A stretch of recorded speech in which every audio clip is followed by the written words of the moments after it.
saying it as I'm standing here.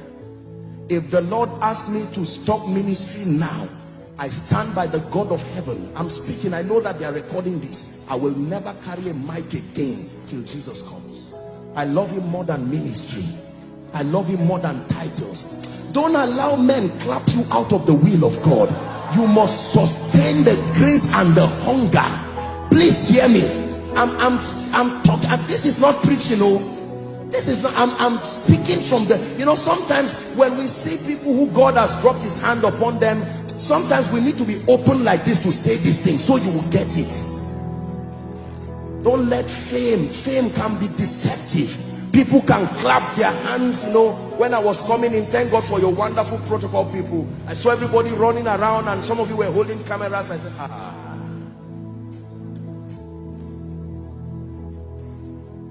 oh God, that great man is still your boy. Still your boy. Still your boy.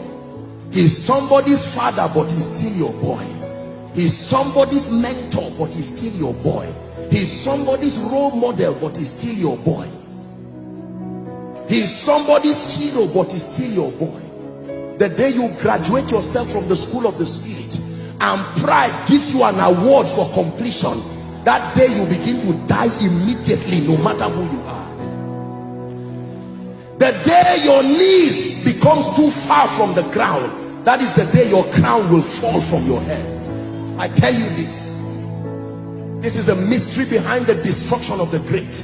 This is why people start well and don't finish well.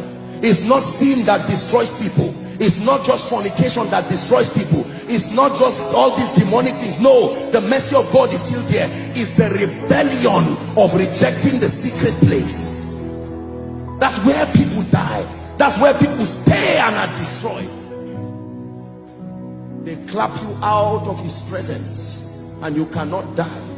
Please listen to what I am telling you, because there are people. This is why you came here today. Forget man of God, woman of God. Thank God for that. But it's time, somewhere in this service, we are going to cry before God and say, Lord, this is no longer apostle, this is your boy.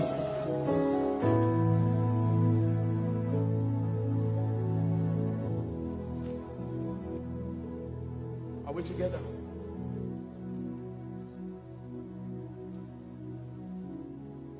This is the place of encounter. Do to me what you want. This is the place of surrender. Do to me what you want.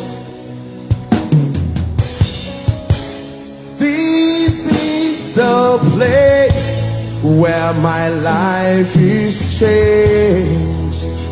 Do to me what you want. So we must pray the prayer of the psalmist. He says, search my heart, Lord, search me. I'm not ashamed of what you will find. If you find loss there, I'm not ashamed. I won't say I'm a big man. If you find loss, kill it before a generation kills me for it. If you find pride, I'm not ashamed when I stand before you.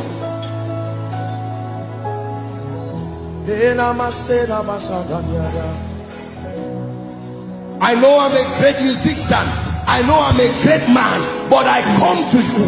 May your all-seeing eye search my heart, search my motive. Leave ministry, leave preaching, leave singing. Focus on me.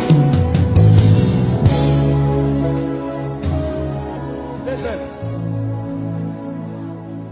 you can be fasting as a man of God. That fasting is complete, is almost wasted. You can go to God as a colleague, trying to get one or two things, the anointing for the season, with your hand in your pocket. Let me tell you the truth. You need to understand that although we are one with Christ, our dominion is shared dominion, not absolute dominion. And there are times you need to join the 24 elders, take away your golden crown and join them to lie down and cry, Kadosh, holy, holy. You want to carry the grace for a generation? It is more than just fasting. It is more than just praying. It is death. where you are not ashamed of whatever God finds. People can be clapping for you, and God says, no, in the last 2 weeks, pride is growing in you, lust is growing in you. In the last 2 weeks, bitterness, you are no, work on it, and you get down on your knees quickly and say, Lord, I'm not ashamed. What is there to be ashamed of?